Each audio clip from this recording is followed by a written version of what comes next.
नमस्कार मित्रांनो, मागच्या व्हिडिओमध्ये राज्यशास्त्राचे महत्त्वाचे असे 50 प्रश्न आपण पार्ट 1 मध्ये पाहिले होते. तर त्यानंतर आज आपण पार्ट 2 मध्ये 50 प्रश्न पाहणार आहोत. तर चला जास्त वेळ वाया न घालवता आपण आपल्या प्रश्नांना सुरुवात करूया. प्रश्न 51. राज्याचा घटनात्मक प्रमुख कोण असतो?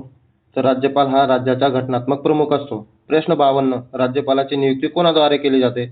तर राष्ट्रपतीद्वारे ही केली जाते. प्रश्न 53. राज्याचा वास्तविक प्रशासकीय प्रमुख कोण असतो?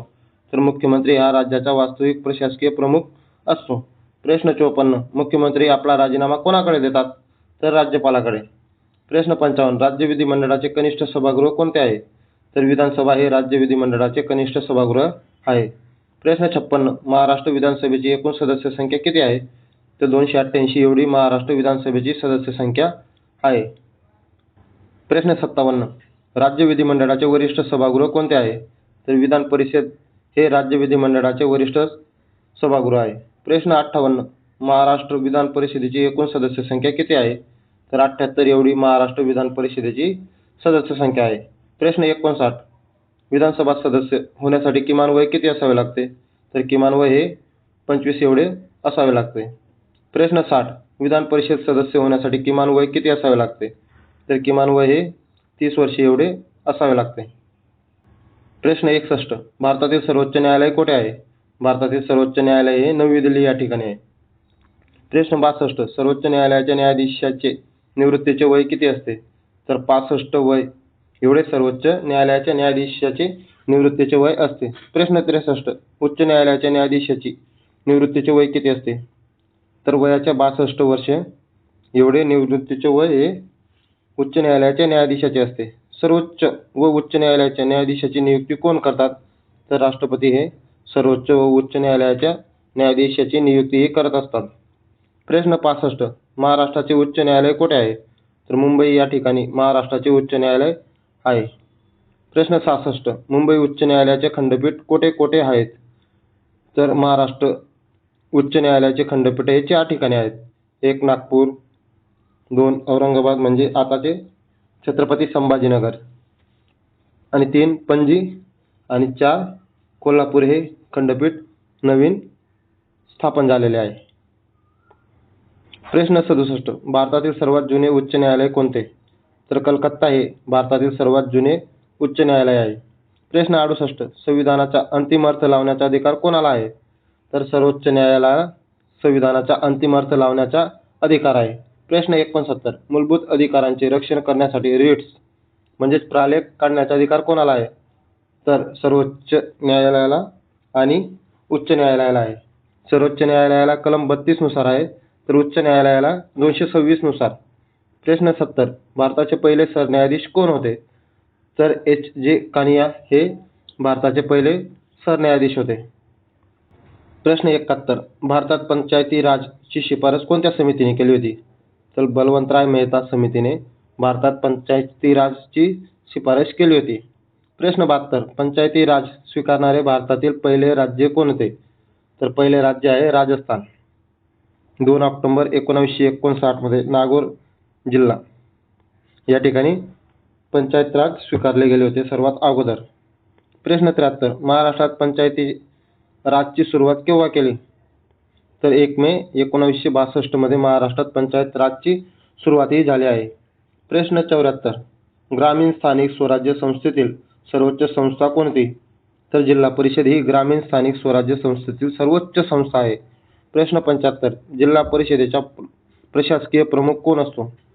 मुख्य कार्यकारी अधिकारी हा जिल्हा परिषदेचा प्रशासकीय प्रमुख असतो. प्रश्न 76. पंचायत समितीचा प्रशासकीय प्रमुख कोण असतो? तर गट विकास अधिकारी हा पंचायत समितीचा प्रशासकीय प्रमुख असतो. प्रश्न 77. ग्रामपंचायतीचा सचिव म्हणून कोण काम पाहतो? ग्रामसेवक हा ग्रामपंचायतीचा सचिव म्हणून काम पाहतो. प्रश्न 78. ग्रामपंचायतीच्या प्रमुखाला काय म्हणतात?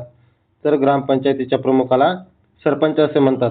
प्रश्न 79. स्थानिक स्वराज्य संस्थांच्या निवडणुका कोण घेतात? तर राज्य निवडणूक आयोग हे स्थानिक स्वराज्य संस्थांच्या निवडणुका घेत असतात. प्रश्न 80. नगरपालिकेच्या प्रमुखाला काय म्हणतात?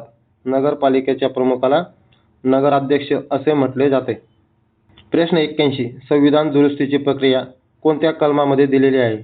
तर कलम 368 मध्ये संविधान दुरुस्तीची प्रक्रिया देण्यात आलेली आहे. प्रश्न 82. कोणत्या घटना दुरुस्तीला मिनी कॉन्स्टिट्यूशन असे म्हटले जाते? तर 42वी घटना दुरुस्ती 1976 यालाच मिनी कॉन्स्टिट्यूशन असे म्हटले जाते. प्रश्न 83. मतदाराचे वय 21 वरून 18 वर्षे कोणत्या घटना दुरुस्तीने केले? तर 61वी घटना दुरुस्ती 1989. प्रश्न 84. पंचायती राजला घटनात्मक दर्जा कोणत्या घटना दुरुस्तीने मिळाला? तर 73वी घटना दुरुस्ती 1992 पंचायती राजला घटनात्मक दर्जा हा मिळाला. प्रश्न 85. भारतात राष्ट्रीय आणीबाणी घोषित करण्याचे अधिकार कोणालाचे आहेत आणि कोणत्या कलमानुसार आहेत? तर राष्ट्रपती यांना कलम 352 नुसार भारतात राष्ट्रीय आणीबाणी घोषित करण्याचे अधिकार आहेत. प्रश्न 86. राज्यात राष्ट्रपती राजवट लागू करण्यासाठी कोणते कलम वापरले जाते? तर कलम 356 हे वापरले जाते. प्रश्न 87. वित्तीय आणीबाणीशी संबंधित कलम कोणते? तर कलम 360 हे वित्तीय आणीबाणीशी संबंधित आहे. प्रश्न 88. भारतात आतापर्यंत किती वेळा वित्तीय आणीबाणी लागू झाली आहे? तर भारतात आजपर्यंत एकदाही नाही. प्रश्न 89. जम्मू काश्मीरला विशेष दर्जा देणारे कोणते कलम ऑगस्ट 2019 मध्ये रद्द करण्यात आले? तर कलम 370 हे जम्मू काश्मीरला विशेष दर्जा देणारे कलम होते जे ऑगस्ट 2019 मध्ये रद्द करण्यात आले होते. प्रश्न 90. निवडणूक आयोगाची स्थापना कोणत्या कलमांतर्गत केली जाते? तर 324 नुसार निवडणूक आयोगाची स्थापना ही केली जात असते. प्रश्न 91. भारताचे महान्यायवादी म्हणजेच अटॉर्नी जनरल कोणाचे कायदेशीर सल्लागार असतात? तर ते केंद्राचे कायदेशीर सल्लागार असतात. प्रश्न 92. राज्याचा सर्वोच्च कायदेशीर सल्लागार कोण असतो? तर राज्याचा कायदेशीर सल्लागार हा महाधिवक्ता असतो. प्रश्न 93. भारताचे नियंत्रक आणि महालेखा परीक्षक यांची नियुक्ती कोण करतात? तर भारताचे नियंत्रक आणि महालेखा परीक्षकची नियुक्ती हे राष्ट्रपती करत असतात. प्रश्न 94. राष्ट्रगीत जन गण मन संविधानाने केव्हा स्वीकारले? तर 24 जानेवारी 1950 मध्ये स्वीकारले.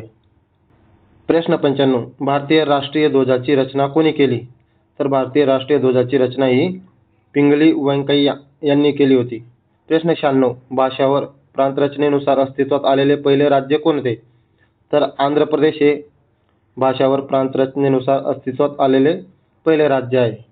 प्रश्न 97. केंद्रीय लोकसेवा आयोगाच्या अध्यक्षाची नियुक्ती कोण करतात? तर राष्ट्रपती हे केंद्रीय लोकसेवा आयोगाच्या अध्यक्षाची नियुक्ती करतात.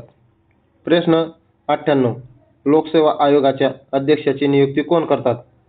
तर राज्यपाल हे महाराष्ट्र लोकसेवा आयोगाच्या अध्यक्षाची नियुक्ती करत असतात. प्रश्न 99. माहितीचा अधिकार म्हणजेच RTI कायदा भारतात केव्हा लागू झाला? तर RTI कायदा 12 ऑक्टोबर 2005 पासून लागू झाला. प्रश्न 100 आणि शेवटचा प्रश्न. भारतीय संविधानाच्या सरनाम्याची सुरुवात कोणत्या शब्दांनी होते? तर भारतीय संविधानाच्या सरनाम्याची सुरुवात ही आम्ही भारताचे लोक म्हणजेच we the people of India या शब्दांनी होत असते.